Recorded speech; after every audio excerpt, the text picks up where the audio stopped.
Bonjour mes chers amis, beaucoup trop de couples vivent une vie parallèle.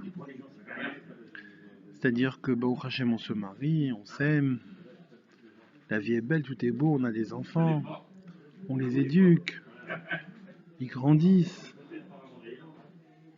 vient la bar mitzvah, la bat mitzvah, le mariage, les petits-enfants, la brite, et puis la maison se vide. Un enfant qui part, deux enfants qui parlent, trois enfants qui partent, qui vont se marier, qui font de leur famille. Et à ce moment-là, le mari regarde sa femme, la femme regarde son mari. Oh oh, c'est qui celui-là, c'est qui celle-là? On doit comprendre que, bien qu'on se soit marié, on s'aime, on a l'affection l'un vis-à-vis de l'autre, on ne peut pas vivre une vie parallèle. Un couple doit avoir, et j'entends bien, et je dis bien doit, c'est pas un conseil, un couple doit avoir un jardin intime. Exemple, un jour un homme a voulu faire en Israël la mitzvah de la Shemitah. Alors qu'est-ce qu'il a fait? Il a acheté un pied de vigne, il a acheté un citronnier, et il les a plantés dans sa terrasse, et il les a arrosés, et la Shemitah est arrivée, il a arrêté de tailler les arbres, il ne faisait que les arroser comme nous permet la Torah. Et en même temps qu'il a acheté ces petits arbustes, avant la Shemitah, il a acheté à son épouse un petit arbre qui donne où poussent des petits poivrons doux. Et cet arbre avait quelque chose de particulier, c'est que avant de donner un poivron, avant que pousse un poivron, une jolie fleur blanche sortait. Donc il a offert ce petit arbuste à son épouse, et chacun s'occupait de cet arbuste et en parlait. Et donc le mari taillait l'arbre, ça lui permettait donc ça stimulait à la pousse des petites fleurs, et des petites fleurs blanches sortaient. Et la femme disait à son mari, mon chéri, regarde, il y a des fleurs blanches qui sont sorties. Et le mari sortait, il comptait les fleurs, parce que le nombre de fleurs, c'est le nombre de poivrons qui vont pousser. Et le lendemain, la fleur est tombée. Et au bout de la fleur, on voyait déjà les bourgeons d'un petit poivron. Et tous les jours, madame dit à son mari, tu as vu comment ils ont poussé les poivrons? Il lui dit, oui, c'est mignon. Il lui a dit, tu les as arrosés? Oui, oui, je les ai arrosés. Et ainsi de suite, tous les jours, jusqu'à que, bon Hachem, il y a plein de poivrons qui sont sortis de ce petit arbuste. Et qu'est-ce qu'on a fait? Est venu le jour où on les a coupés. On a fait, parce qu'on était en Eretz Israël, on a fait la mitzvah des Tromot et Maasrot, de prélever la dîme. Et on a fait une bonne salade et on l'a mangée à deux. Et en fait, cette salade, on peut l'intituler la salade de l'intimité. Parce que là, les enfants n'étaient pas mêlés, un étranger non plus. C'était le petit arbuste qui était le lien entre cette épouse et cet époux, qui en fait cultivaient au quotidien quelque chose ensemble, à eux deux. C'était leur petit jardin intime. Et l'un se souciait de l'un, et l'un se souciait de l'autre. Est-ce que tu as taillé? Est-ce que tu as arrosé? Tu as vu comment ça a poussé? En fait, c'est devenu un lien entre les deux. Ils ont tissé des liens. Vous connaissez peut-être l'expression du Rout Ameshulash, c'est-à-dire c'est le fil, c'est le petit fil épais qui est noué, qui est fait en fait par trois fils. Et plus il y a des petits fils, et plus le fil il est solide, et ça peut devenir même une corde. En fait, si au jour le jour, on arrive à tisser des liens avec son épouse, eh bien ce sera Bezrat Hashem une relation qui ne se rompra jamais. Pourquoi? Parce qu'il y a plein de petits fils, et plein de petits fils ensemble, ben ça fait une belle ficelle. Après une belle ficelle, ça fait une belle corde. Et cette corde, pour la déchirer, il faut vraiment une force terrible. Donc si au quotidien, on arrive avec son épouse à avoir des choses en commun, et ben à un certain âge, on ne se retrouvera pas l'un en face de l'autre en se disant mais c'est qui cet étranger? C'est qui cette étrangère? J'ai mort. Pourquoi? C'est vrai qu'on a vécu une vie à deux, dans la même maison, avec les mêmes enfants, mais le problème c'est que on n'a pas vécu à deux. On a vécu une vie dans la même maison, on avait le même environnement. Un grand exemple, on voit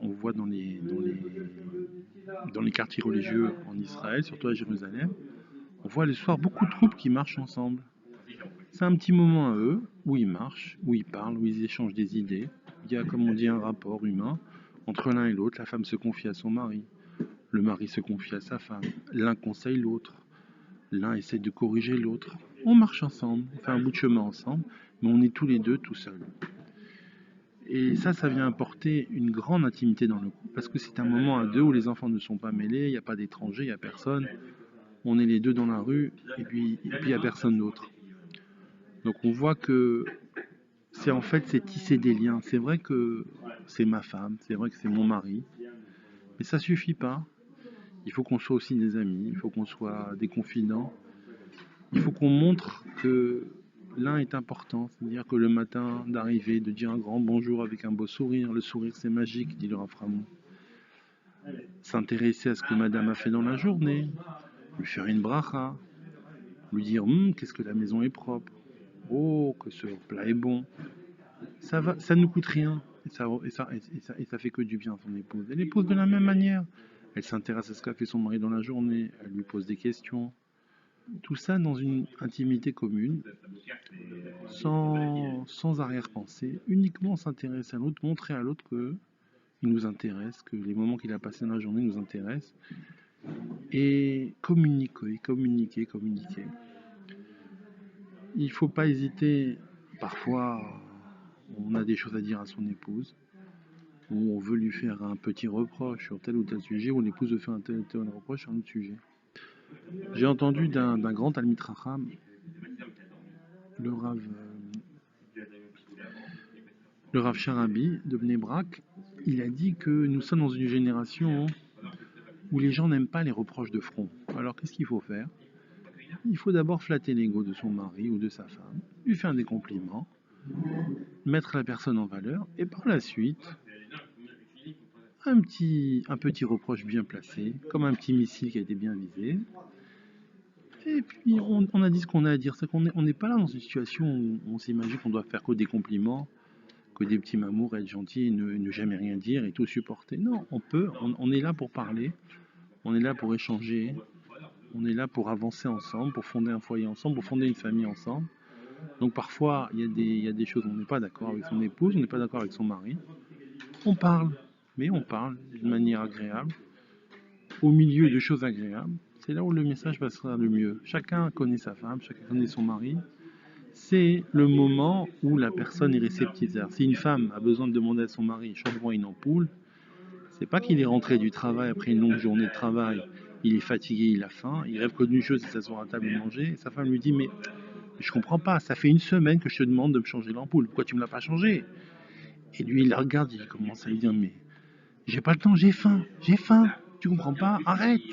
Vous connaissez peut-être le fameux proverbe qui dit ventre affamé n'a point d'oreille. Une femme attend son mari toute la journée et elle a beaucoup de choses à lui dire parce que les enfants lui ont fait ci, ils lui ont fait ça, elle a reçu ci, elle a reçu ça. Et en fait, elle est sous une pression constante que son mari rentre et rien qu'elle lui raconte. Et lui, il ne rêve que d'une chose, c'est de rentrer à la maison, se reposer et manger. Parce que nous, les hommes, on a un problème, c'est qu'au niveau du foie, on a l'insuline qui fait que lorsqu'on a faim, on est nerveux. Et donc on est très susceptible quand on rentre à la maison et qu'on a faim. Donc qu'est-ce qu'on fait avant d'entrer à la maison? Soit on sait que la femme va être en retard, donc on mange quelque chose dehors, un petit gâteau à droite à gauche, comme ça on rentre, on est calme. Et puis on pourra supporter sa femme. Sa femme, si elle veut obtenir quelque chose de son mari, qu'est-ce qu'elle fait? Elle lui fait un bon repas, elle rentre, elle lui sert un bon repas, il se calme, et après, elle peut lui parler, elle peut lui demander de changer l'ampoule ou lui réparer ce qu'elle a besoin depuis une semaine qu'il n'a pas fait. C'est extraordinaire. Comment ça se fait que quand un garçon va chez sa maman, après qu'il soit marié depuis tant d'années, la mère, elle sait comment demander à son fils de lui changer l'ampoule, elle le fait tout de suite, il le fait tout de suite. Il n'attend pas une semaine ou deux, parce que la maman, elle connaît l'enfant. Qu'est-ce qu'elle fait? Elle le reçoit bien, elle lui dit des mots doux, elle lui donne un bon repas, et après elle lui dit mon chéri, je t'en prie, tu peux pas me changer l'ampoule, je t'en supplie, change-moi l'ampoule. Et lui, il s'exécute tout de suite. Et en fait, la femme, souvent, elle est sous pression, elle demande, et le mari ne répond pas, parce que le problème, c'est qu'il y a un problème de compatibilité au niveau de la nature de la personne.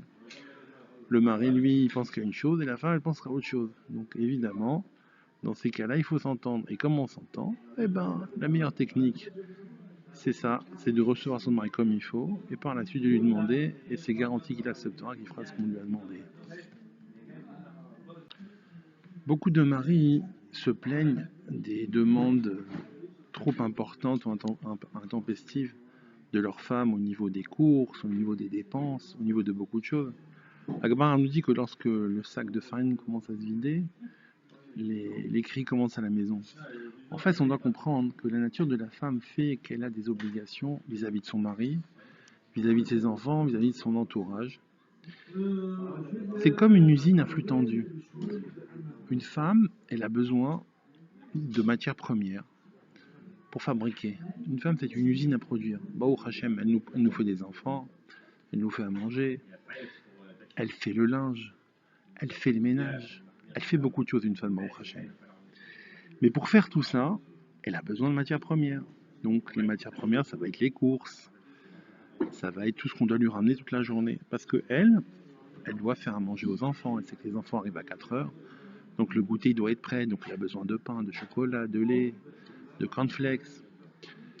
Elle sait que son mari va arriver à telle heure, donc elle doit lui préparer un repas, lui servir un repas. Elle sait qu'il aime le poisson avec des tagliatelles, donc elle a besoin de poisson et de cagliatelles au frigidaire, etc. Donc c'est comme une usine à flux tendu. Et le mari, lui, c'est un gestionnaire. Il gère le budget.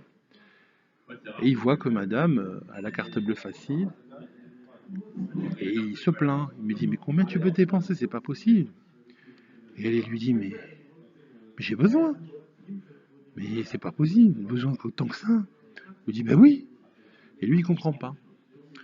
En fait, on doit comprendre que c'est pas que la femme est dépensière. C'est qu'elle a une maison à gérer. Et cette gestion se fait par des dépenses. Et donc c'est pour ça que Rachamim nous ont dit, monsieur, vous devez prendre vos responsabilités. Il ne faut pas qu'une femme soit en train de vous supplier pour ce qu'elle a besoin pour faire tourner son foyer. Il faut prévoir ça à l'avance. Il faut faire les courses, lui emmener ce qu'elle a besoin, évidemment lui parler si des fois c'est trop important, parce qu'il ne faut jamais hésiter à parler, jamais, mais toujours dans un ton affable et avec des mots gentils, et pas en attaquant et en agressant, parce que ça n'amènera rien du tout de valable.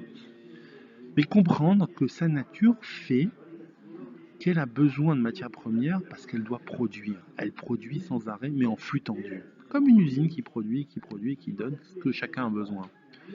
Et nous, de notre côté, on doit comprendre que cette production, en fait, c'est le bon fonctionnement de la maison. C'est de ne pas l'empêcher d'avoir ce qu'elle a besoin.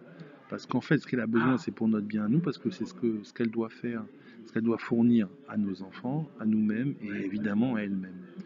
Donc un mari comprendra que, ça, évidemment, dans la mesure des moyens de chacun, mais un mari doit comprendre que si sa femme a tant de besoins matériels, c'est toujours tourné, dirigé vers le bonheur du foyer pour en fait fournir à chacun ce qu'il a besoin et lui permettre de se maintenir, de continuer dans la vitalité qu'il a. Voilà, Bezrat Hashem, que chacun fasse des efforts pour essayer de comprendre, pas de comprendre sa femme, mais de connaître sa femme. Un ami Pessar m'a dit au nom du Rav Shlamé, il ne faut pas chercher à comprendre une femme. Vous avez beaucoup de maris qui disent mais je comprends pas ma femme, je comprends pas. Il ne faut pas chercher à comprendre une femme. Une femme n'a pas la même nature que la nôtre. Et nous, c'est vrai que l'homme agit quand il comprend. Un homme, pour agir, a besoin de comprendre. Une femme agit par instinct. On a besoin de connaître sa femme. Si on a une femme qui n'aime pas qu'on mette les verres dans le lavabo, elle veut qu'on les mette.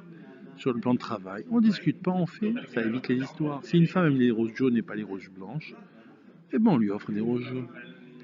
Si une femme nous dit, en rentrant à la maison, je sais pas ce qui m'arrive, mais j'ai mal à la tête, et qu'on lui répond, bah, prends un Aspro, on n'a rien compris, parce que madame, elle sait très bien que lorsqu'on a un mal de tête, bah, on prend un Aspro. En fait, c'est un message. Peut-être qu'elle a besoin d'un peu d'attention, peut-être qu'elle a besoin de mettre sa tête sur notre épaule, peut-être qu'elle a besoin qu'on vérifie si elle n'a pas un peu de fièvre, qu'on lui montre qu'on veut la soigner, qu'on veut s'occuper d'elle. C'est un message, c'est un code. En fait, on devrait avoir un carnet où on note tous les codes que nous transmet notre femme. Si on voit notre femme agir de telle et telle manière, on doit comprendre qu'à ce moment-là, on doit agir de telle et telle manière. Un exemple, il y a des femmes qui appellent très souvent leur mari. Comment ça va? Qu'est-ce que tu fais? Alors, des fois, ça devient intempestif. On se dit, mais attends, tu m'as appelé déjà 3 fois ce matin, combien tu veux m'appeler? En fait, cette femme, elle voulait entendre, oh là là, ma chérie, qu'est-ce que tu me manques? Oh là là, ma chérie, j'ai pensé à toi. Et ça y est, elle a obtenu ce qu'elle a voulu, et la conversation s'est arrêtée là. C'est ce qu'elle voulait, elle avait besoin à ce moment-là d'une marque d'attention. Donc on fasse des efforts, parce que c'est vrai qu'au niveau du mari, le mari, il, il a besoin de sortir ses compléments des tripes. C'est difficile, c'est un travail personnel. Il faut se travailler là-dessus. Il ne faut pas hésiter à se travailler pour toujours cette notion de donner un peu d'attention à madame. Si elle nous appelle, c'est qu'elle a besoin de quelque chose. Si elle nous appelle plusieurs fois, c'est qu'elle a besoin d'entendre quelque chose. Donc comprendre ces codes qu'elle nous envoie, ces demandes qu'elle nous envoie, qui ne coûtent pas grand-chose. Mais encore une fois, comme je l'ai dit la première fois, c'est son oxygène. Donc je souhaite à chacun de fournir beaucoup d'oxygène à son épouse. Tazac Baruch.